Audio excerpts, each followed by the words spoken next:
everyone. After such presentation, you might not believe this, but long time ago, I was in first grade. Very long time ago, as you can imagine. And the first 2 days of school, my mother would take me by the hand and walk me to school. But as I told you, this was a long time ago. And in those days, it was perfectly fine to walk to school alone. So after the 3rd or 4th day of school, I started walking to school on my own. And here is what happened, ladies and gentlemen. A stone was thrown at me. The first day I walked to school alone. The second day I walked to school alone, another stone was thrown at me. The third day I walked to school alone, yet another stone was thrown at me. And then I noticed a boy, he was very skinny and had this angry face.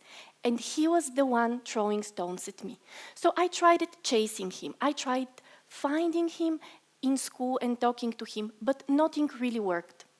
140 days of school, it was a complete torture for me. I don't remember anything. I don't remember my first grade teachers or my parents. The only thing I remember was the nightmare of the stones that were flying my way all the way to school. Now, you might ask, why did I not take a different road? Well, because he stood right in front of the school gate. So after 140 days of school, I went to the countryside, to my grandparents' house, where I mainly communicated with animals.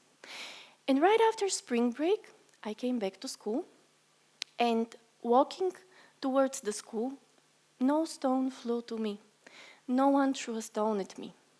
And I thought, well, maybe this is over. It looks like it's over. And that same day, my first grade teacher asked me to bring some chalk. Now, ladies and gentlemen, I really wanted to bring a chalk and show you what that is, because I'm sure that most of you have never seen one, but I couldn't find one to show you. So you can Google it after my speech. So my first grade teacher asked me to go and bring her some chalk.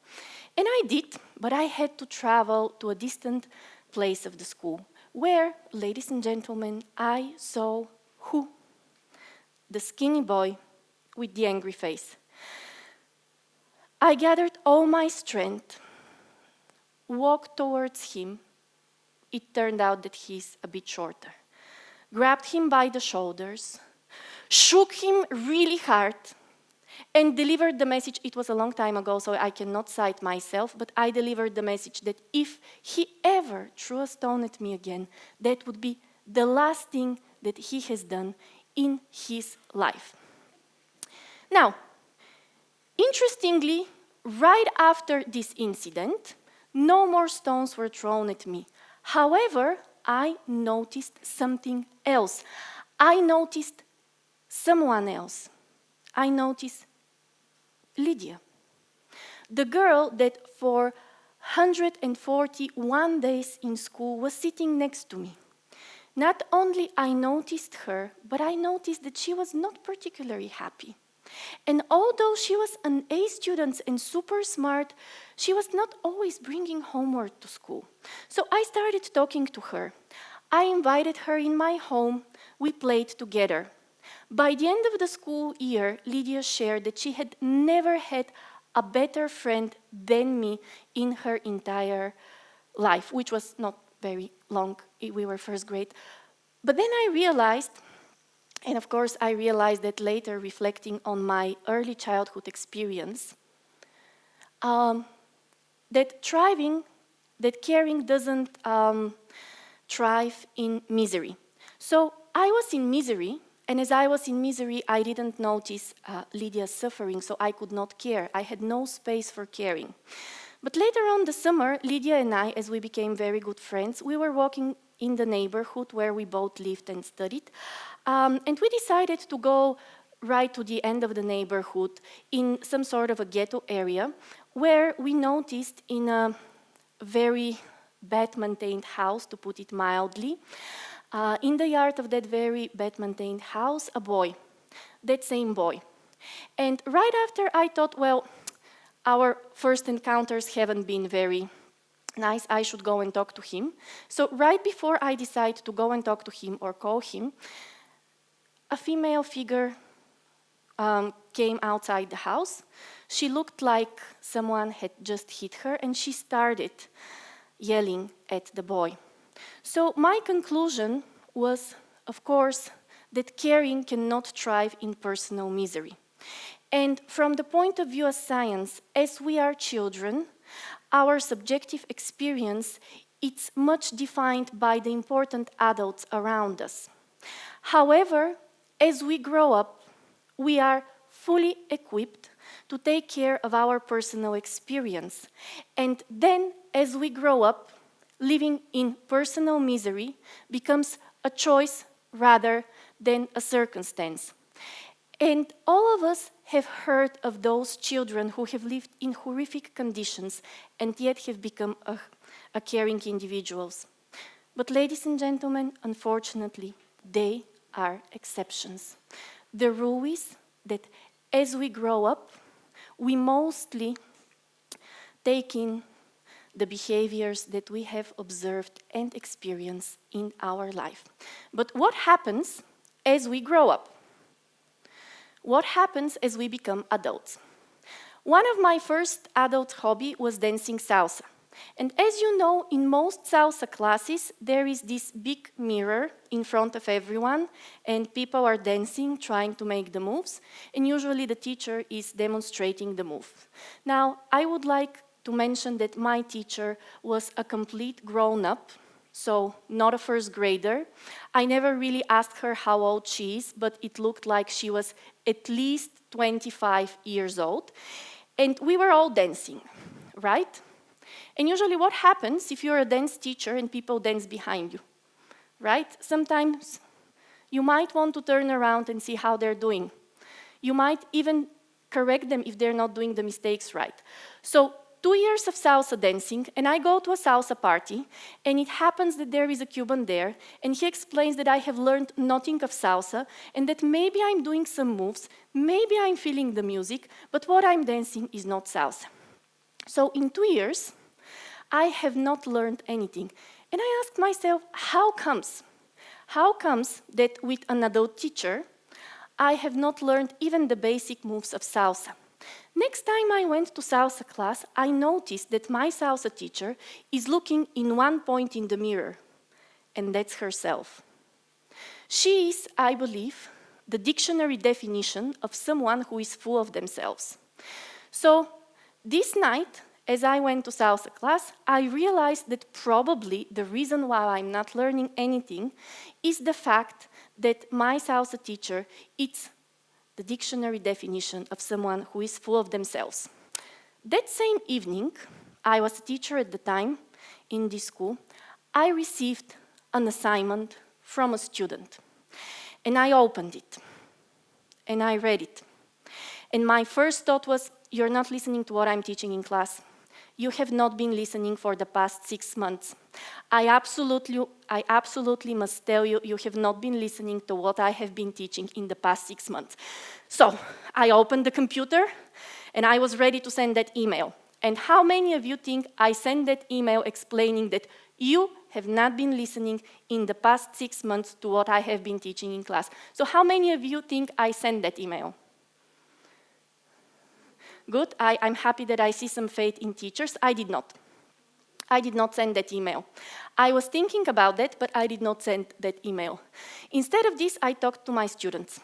Before class, in class, after school, and the next day. And so I helped her through a challenging personal situation, and I also realized that it's impossible for her to listen if she has this personal situation in her life.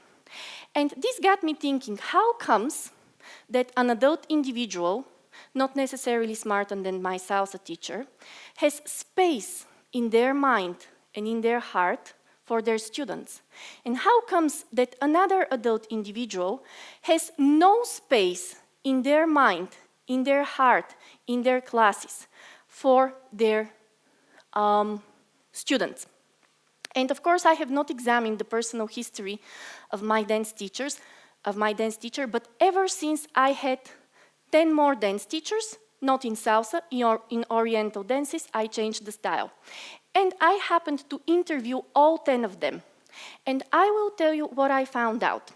Those of them who had the most hardships in their personal and professional life were the best teachers. Actually, my current teacher graduated with straight 8 from medical university, taking care of 2 children. All the parents here, do you feel me? All right, so let me explain that again.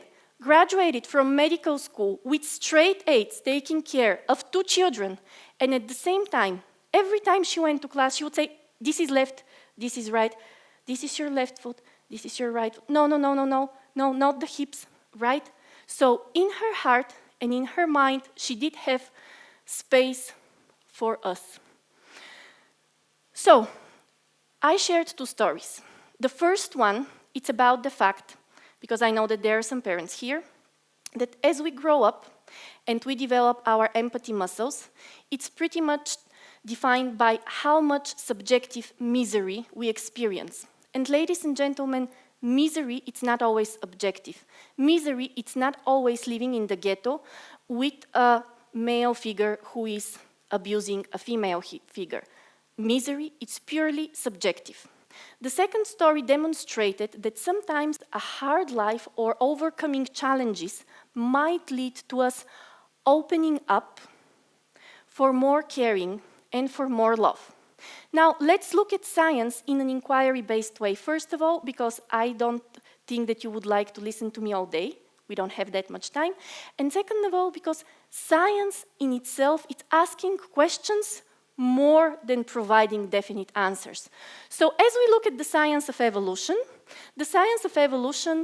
it's very vast, but let's put it simple.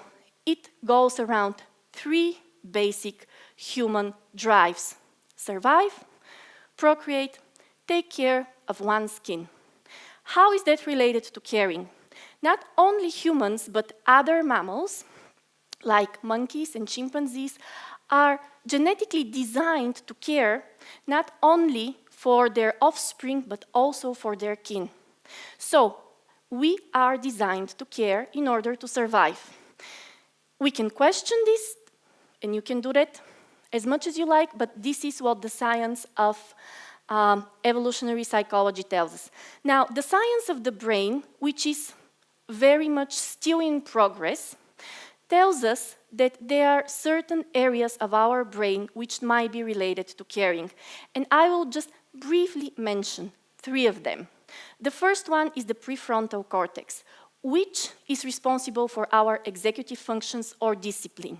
Now, how many of you are asking themselves, what is the relationship between discipline and caring? Some. All right, well, the relationship is the following. It turns out that the more hardship we overcome, the more space opens up to care for the others. So obviously, if we overcome more challenges, we become more caring. And then we have our favorite amygdala, a very, very small almond-sized body in our brain which takes care of emotions. Now, how are emotions related to caring? And they are in the following way. Only when we experience our emotions in totality, we can open up space and feel the other person. If there is anger stacked in us, like it was for 140 days in first grade, we don't have any emotional space for the person who is sitting right next to us.